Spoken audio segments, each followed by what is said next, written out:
Buenas tardes, soy Michel, soy agente inmobiliario en Calonge, Costa Brava. Soy gerente de Easy Brava, la inmobiliaria que trabaja con Keller Williams Girona. Y os voy a hacer hoy una presentación para contestar a la mayoría de las preguntas que se pueden hacer los vendedores de vivienda al momento de poner su casa a la venta. Entonces voy a compartir mi pantalla y vamos a empezar con la presentación. Secretos de la venta inmobiliaria exitosa. Yo soy Michel. Y entonces empezamos. Esquema de la charla. Los 5 errores más corrientes al momento de poner una vivienda a la venta. El precio, la presentación, el marketing, la negociación, la documentación. Después miraremos el tema de la fiscalidad de la compraventa y las diferentes opciones de comercialización que tiene un vendedor de vivienda al momento de empezar. ¿Cuál es el principal objetivo al momento de comercializar una vivienda? Pues lógicamente recibir el precio más alto posible. Entonces, vamos a ver los 5 errores que evitar porque no hay segunda oportunidad de causar una buena primera impresión. Primer error, muy corriente, fijar un precio de venta equivocado. ¿Vale? Cuando vamos a poner nuestra casa en venta, la tendencia es de sobrevalorarla. El precio para tener un éxito en la venta no tiene que ser ni muy bajo ni demasiado alto, porque si es muy bajo vamos a perder opciones de obtener la mayor cantidad de dinero posible, que es nuestro principal objetivo.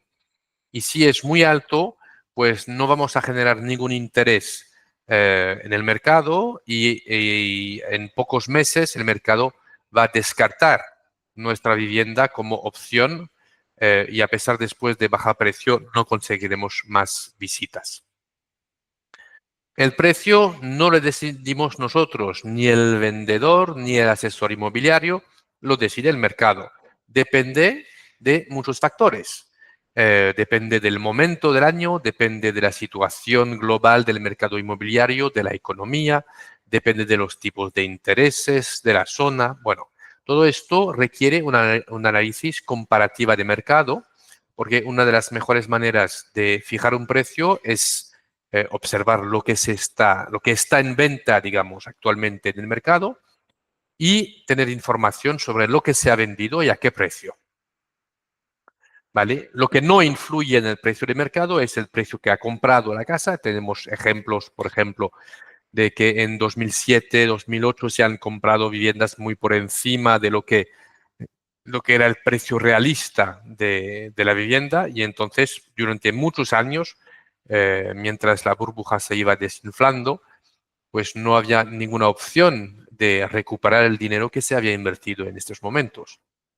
Las reformas tienen una vida útil, digamos, de unos 15 años. Después de 15 años, una reforma no aporta realmente un valor añadido al precio de la vivienda.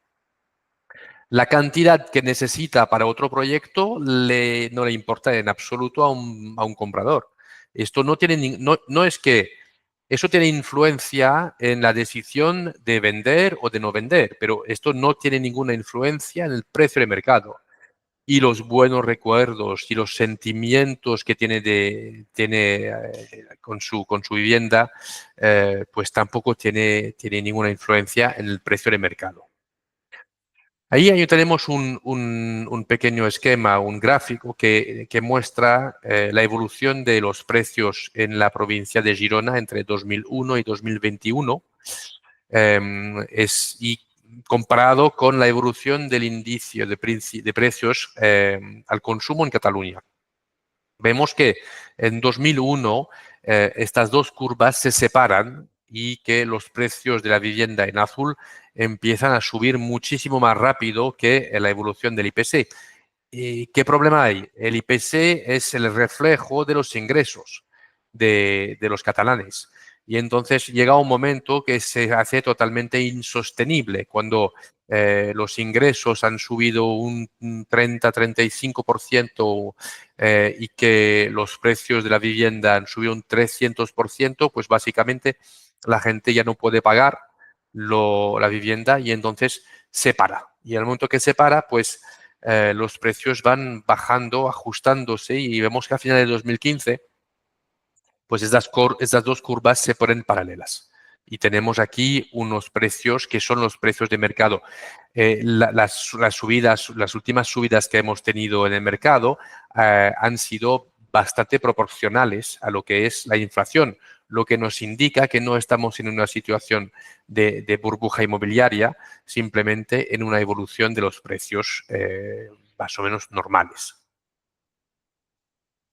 Segundo error muy frecuente es no cuidar la presentación. Y no entiendo esto porque nos encontramos muchísimas veces tantos vendedores como otros agentes que lo único que hacen es venir a la casa a hacer fotos y subirla a portales inmobiliarios. Bueno, esto evidentemente puede funcionar y hay ventas que se cierran de esta manera, pero sin embargo, con esta estrategia no podemos esperar obtener el mejor precio posible. ¿Por qué? Porque la venta inmobiliaria es una venta que es altamente emocional. Cuando alguien compra una vivienda, primero hace una inversión muy importante, muchas veces la mayor inversión de su vida. Y entonces podríamos pensar que esto va con se va con decisiones muy racionales, ¿no? Con números y con capacidad de compra.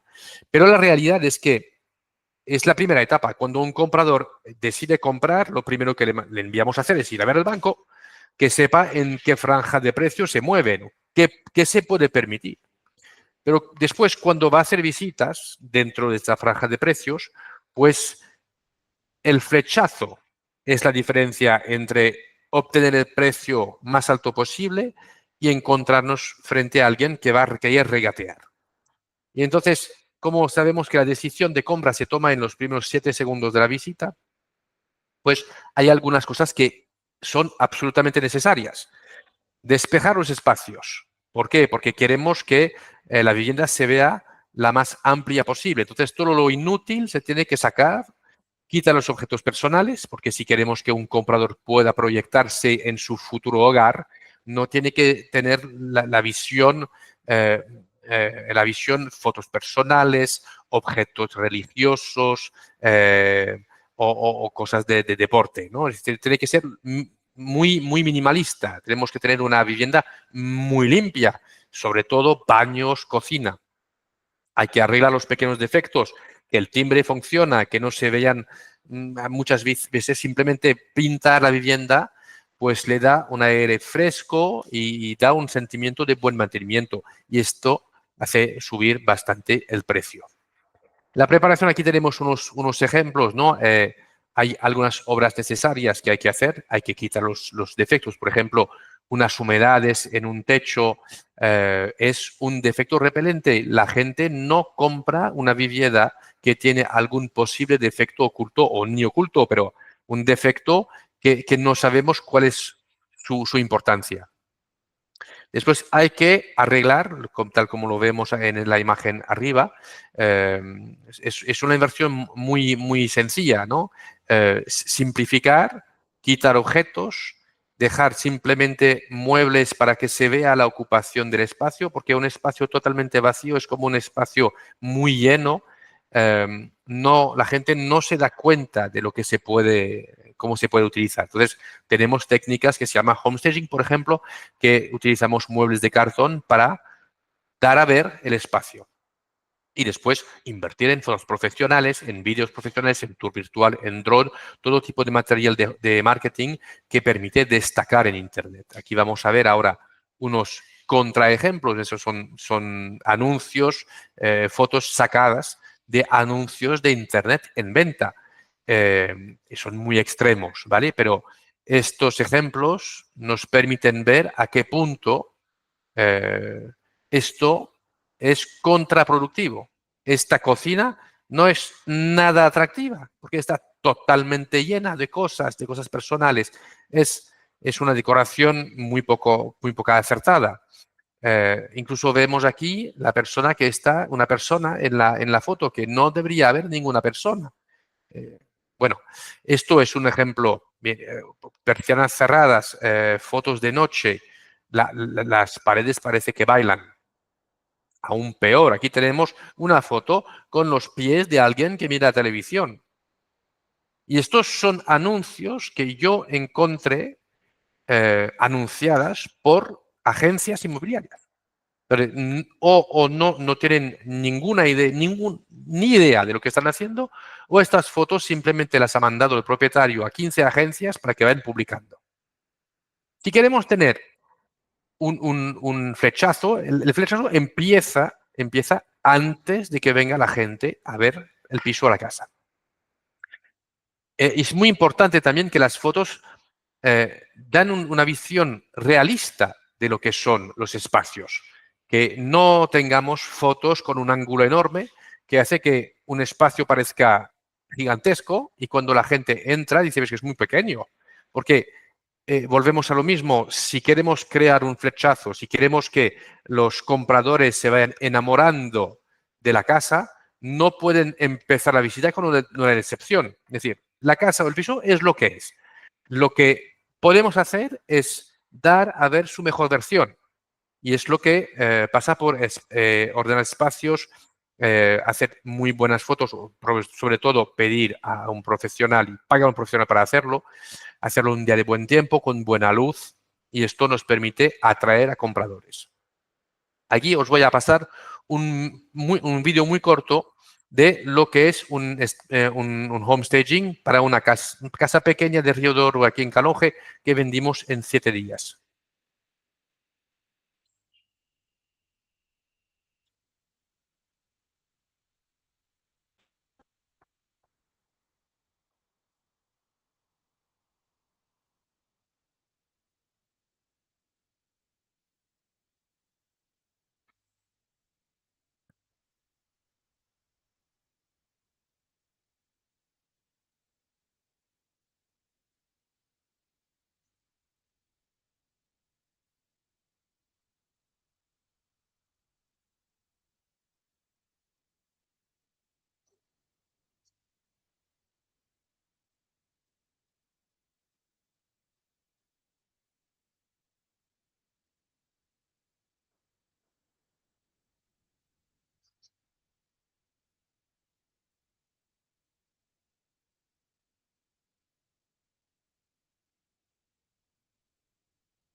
Veis que esto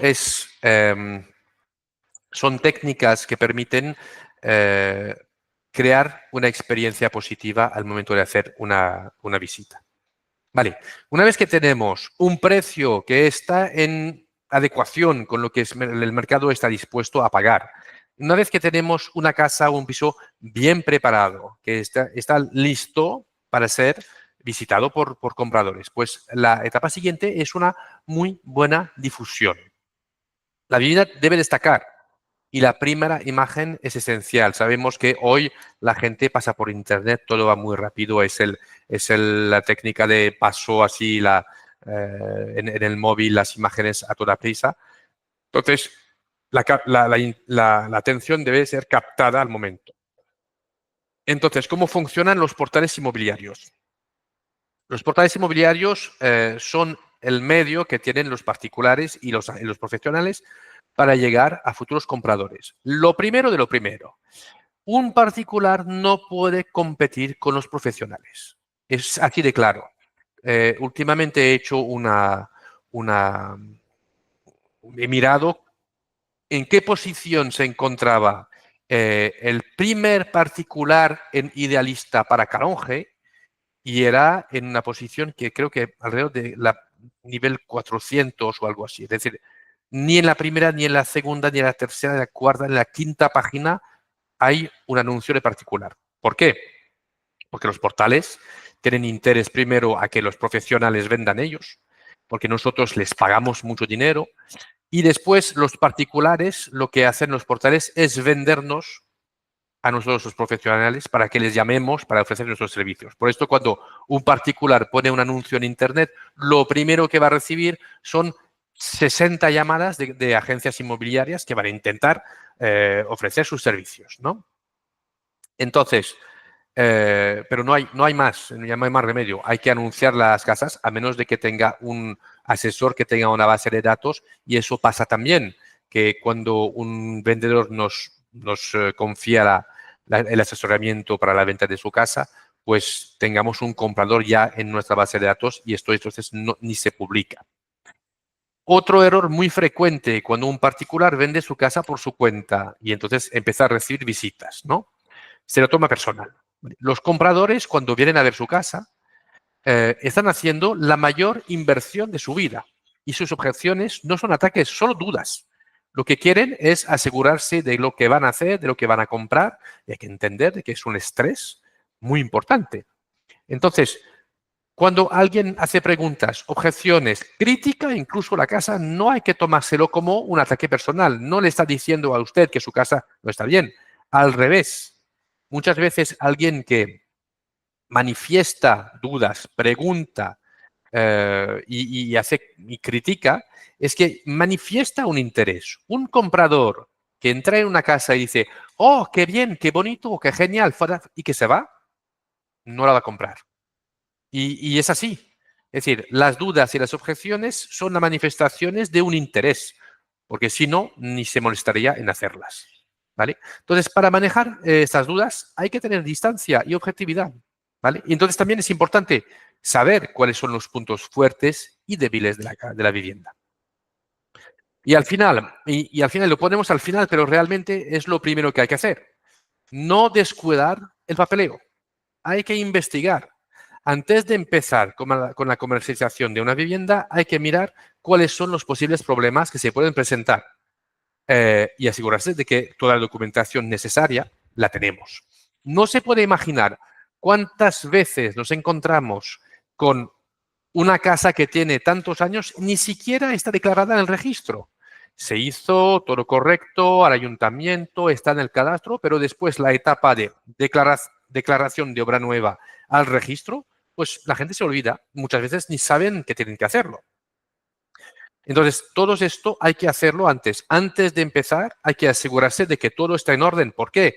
Porque imagínense, ponemos la casa a la venta, encontramos un comprador súper motivado y al momento de pedir la hipoteca, nada está correcto. Y el banco dice, yo mientras no está todo en orden, ni empiezo a estudiar el dossier. Y a lo mejor vamos a perder la venta. ¿Por qué? Porque el comprador dirá, bueno, yo necesito una casa, no puedo esperar ahora que un arquitecto haga un informe, que se vaya a hacer la declaración de obra nueva, que se vaya a inscripción al registro. Esto dura 2 meses. Y a lo mejor el comprador necesita comprar ya. Entonces, lo primero, asegurarse de tener toda la documentación en orden. Que sepan, para poder anunciar una casa o un piso a la venta, se necesita el certificado de eficiencia energética. Obligatorio. Si no lo tiene y anuncia la casa, se arriesga a multas que pueden ser bastante altas. Y otra vez, veo muchas agencias que anuncian casas poniendo en trámite. En trámite significa multa. Documentación necesaria. Nota simple del registro con la descripción del inmueble, que tiene que estar al día. Puede tener el inmueble, pero si ha hecho una ampliación, si ha hecho modificaciones, hay que adecuar la descripción del inmueble a la realidad. Hipotecas pendientes de cancelación. A ver, esto es lo más frecuente. Hablo con un vendedor y digo, ¿tiene hipoteca? Ah, no, ya no tiene hipoteca, la tenemos pagada. Pero la hipoteca sigue inscrita en el registro. ¿Por qué? Porque una vez que se paga la hipoteca, hay un trámite por hacer, que lo hacen normalmente a petición del propietario el mismo banco, que tiene un coste, que es la cancelación registral. Vamos a notaría, bueno, el banco va a la notaría va a decirle, sí, lo tenemos todo pagado, se puede cancelar. Entonces, se hace una escritura, se envía a registro y se cancela la hipoteca. Pero esto, otra vez, tiene un tiempo, 1 mes y medio, 2 meses para hacerlo. Y si no está hecho antes de la venta, pues hay solución, pero habrá retención, se encargará el banco del comprador y, bueno, puede haber un lío. Embargos. No ha pagado un IBI hace unos años, pues puede tener un embargo. Esto aparece también en la nota simple de registro. Servidumbre, también influencia bastante, puede tener influencia en el valor del terreno y entonces de su finca. Certificado de eficiencia energética, obligatorio. Cédula de habitabilidad. Esto lo necesitamos para ir a la notaría, teniendo en cuenta de que si no tiene el certificado de eficiencia energética, pues es más barato hacer certificado y cédula al mismo tiempo. Si no tiene la cédula, si tiene la cédula caducada, porque tiene una duración de 15 años actualmente, se vuelve a hacer al mismo tiempo. Escritura de compraventa original. Esto nos sirve para calcular los impuestos sobre la ganancia y la llevamos al notario al día de la compraventa para que pueda hacer una anotación. Último recibo del IBI. Eso nos sirve para poder calcular la plusvalía municipal, que va a cargo del vendedor. En régimen de propiedad horizontal, un certificado de la comunidad que el vendedor está al corriente de pago de las cuotas y de las derramas aprobadas. Y en los edificios de más de 45 años, la inspección técnica del edificio. La fiscalidad. Ahora vamos a ir, es más, puede ser bastante complejo, vamos a pasar bastante rápido, pero si hay preguntas ya podéis hacerlas después. Entonces, primer impuesto que tenemos que mirar, la ganancia, es decir, cuál es el beneficio que he hecho entre el momento que he comprado mi vivienda y el momento que la vendo, ¿vale?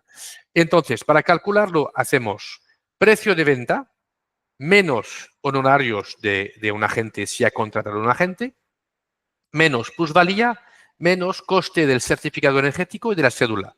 Esto nos da el precio neto de venta. Después de esto vamos a quitar el precio de compra. El precio de compra son el precio de compra pagado más, en este caso, los impuestos, gastos de notario, registro y gestoría.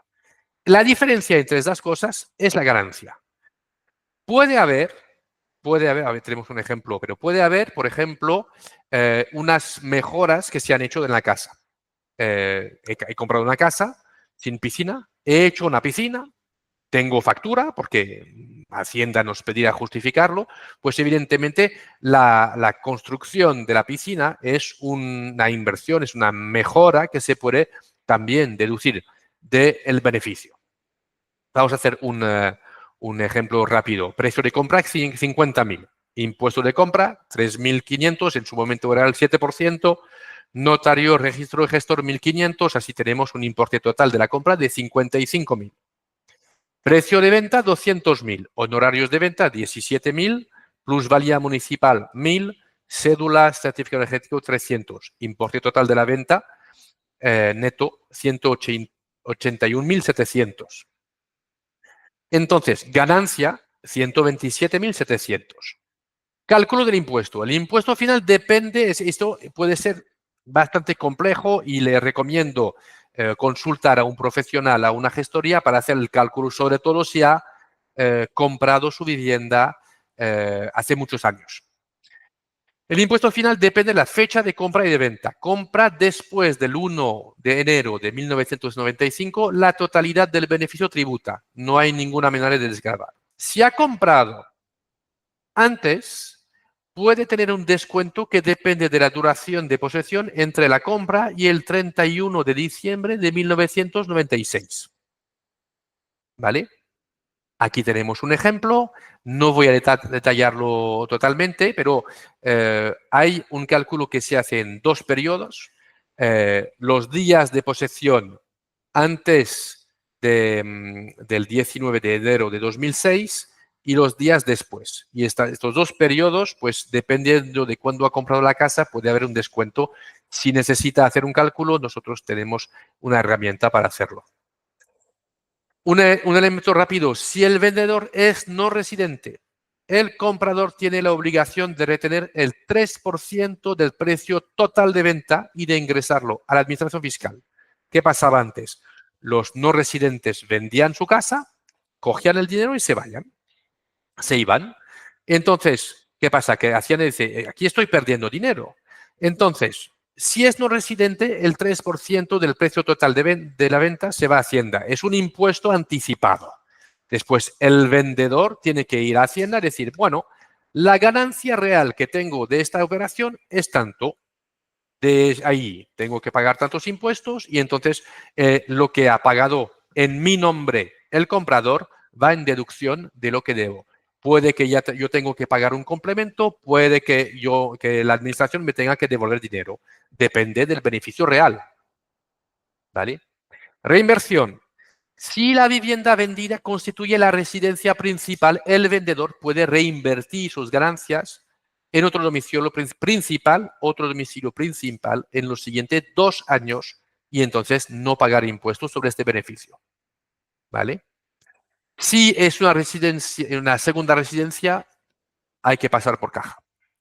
Ahora vamos a hablar de la plusvalía municipal. La plusvalía municipal, que tiene un nombre que engaña un poco, es el impuesto sobre el incremento de valor de los terrenos urbanos, ¿vale? Entonces, hasta hace poco, esto siempre se calcula simplemente sobre el valor cadastral del terreno, ¿vale? Porque es un impuesto que grava únicamente el terreno, no la construcción. ¿Qué ha pasado? Que después de la burbuja inmobiliaria, hay gente que ha vendido perdiendo dinero. Y entonces el Tribunal Constitucional, si no me equivoco, sentenció de que no se podía exigir un impuesto sobre un incremento de valor cuando, lógicamente, no había incremento de valor porque el vendedor había perdido dinero. Entonces, desde entonces podemos hacer el cálculo según 2 cálculos, ¿vale? O calculando la diferencia entre el precio de compra y el precio de venta. Para hacer este cálculo simplemente se coge el precio, se hace la proporción entre valor cadastral total y valor cadastral del terreno y así sabemos cuál es la parte de la compra-venta, tanto la compra como la venta que corresponde al terreno. Y se puede calcular sobre el incremento efectivo de este valor. Ahí no hablamos de gastos, de nada. Es realmente precio, es muy sencillo. Precio de compra, precio de venta. Si hay una diferencia positiva, se puede calcular sobre esa diferencia o sobre el valor cadastral como antes. Y lo bueno es que el vendedor tiene la libertad de elegir la opción que más le beneficia. Entonces es un cálculo bastante sencillo de hacer y también podéis contactar con nosotros si les interesa saber cómo hacerlo. Ahora vamos a ver rápidamente las diferentes opciones de comercialización. Tenemos lo que llamamos FSBO, es decir, For Sale by Owner, es venta propia, es decir, el particular que vende por su cuenta. Tenemos las opciones de PropTech, empresas tecnológicas como Housel, Housefy y otros, o trabajar con un agente inmobiliario profesional. Vale, de particular a particular. Ventaja, tiene un control absoluto de todos los aspectos de la operación, ¿vale? Y no se pagan comisiones a un intermediario. Inconveniente, hacerlo bien conlleva mucho tiempo e inversión. No es una cosa tal como hemos podido verlo. Si queremos obtener el mejor precio posible, es necesario una serie de actuación y una serie de inversiones para obtener el éxito de la venta. Hay riesgo de equivocación en algunos aspectos que puede hacer peligrar la operación. Lo hemos visto también, temas legales, temas fiscales, temas administrativos. Bueno, hay una serie de cosas que hay que saber para no encontrarnos al momento de tener un comprador y de no poder ir a acabar la operación por algún tema de estos. Y tercer inconveniente, los anuncios de particular atraen sobre todo compradores e inversores que piensan, y con razón muchas veces, que van a obtener un precio más bajo trabajando directamente con un vendedor. Lo que es un poco paradoxal, ¿no? Si un vendedor hace todo el trabajo por su cuenta para vender su casa, no es para obtener el mismo resultado al final, es normalmente para obtener un precio, más dinero para su bolsillo. Y vemos que en realidad muchísimas veces, por 1000 razones, el que acaba beneficiándose de esto es precisamente el comprador que viene a apretar el precio al vendedor particular porque dice, usted no tiene que pagar la comisión de un agente, pues me beneficia a mí, ¿no? PropTech, empresas tecnológicas, ventaja, precios fijos bajos para prestación básica. Hacen mucha publicidad, que venden muy rápido, etcétera. ¿Qué pasa? Que si miramos la letra pequeña, estas empresas lo que ofrecen es una serie de servicios básicos. Y se lo digo, yo también ofrezco los mismos por el mismo precio si me lo pide. Me encanta porque al contrario de una operación clásica donde se paga un porcentaje sobre la venta al final, cuando se obtiene el comprador y que lo que decimos trabajamos al éxito, pues estas empresas empiezan cobrando. ¿Quiere vender? Pues la mitad de 4.000 euros, por ejemplo, se paga al principio y la segunda mitad cuando se vende. ¿Vale? Inconveniente, esto, el pago al principio, y segundo, una gran implicación por parte del propietario porque las empresas esas no hacen las visitas. Hacen fotos, le asesoran a nivel legal, miran tema de nota simple, pero la parte comercial realmente la hace el mismo propietario. Es una solución híbrida, digamos, entre el Facebook y trabajar con un profesional. Ahora vamos a ver dos tipos de encargos para agentes inmobiliarios. Si decide contratar un agente inmobiliario, puede hacerlo con y sin exclusiva, ¿vale? Y hay una idea muy extensa y que es que la exclusiva no es una buena solución. Y les voy a explicar rápidamente un elemento que contradice esto, ¿vale? Es que un agente sin exclusiva, que para nosotros es una opción que hay que descartar del todo, tanto los agentes no tienen que trabajar así porque es un lío absoluto, que un agente sí que trabaja sin exclusiva vende de media en España el 7% de las viviendas que entra en su oferta. Y dice, bueno, ¿qué significa esto? Pues significa que para vender 10 casas en un año necesita entrar 142 casas en su oferta. Una cada 2 o 3 días. Y entonces significa básicamente que dedica todo su tiempo a alimentar su web de la mayor cantidad de casas y pisos posible. ¿Vale? ¿Por qué? Porque su estrategia de negocio es esta. Entrar todo lo que puede. Y entonces, en la masa de lo que tiene, pues algunas cosas venderá él. Pero eso implica que no tiene absolutamente ningún tiempo para hacer ningún seguimiento y que evidentemente si vende 10 casas de 142, no va a hacer ninguna inversión en tiempo y en dinero para la venta de estas casas.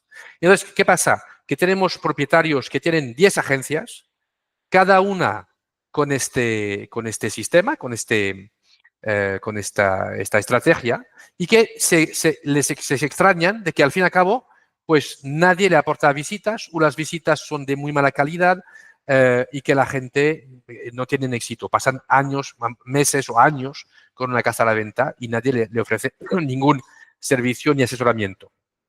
¿Vale? Un agente exclusivo actúa, y voy a ir más allá.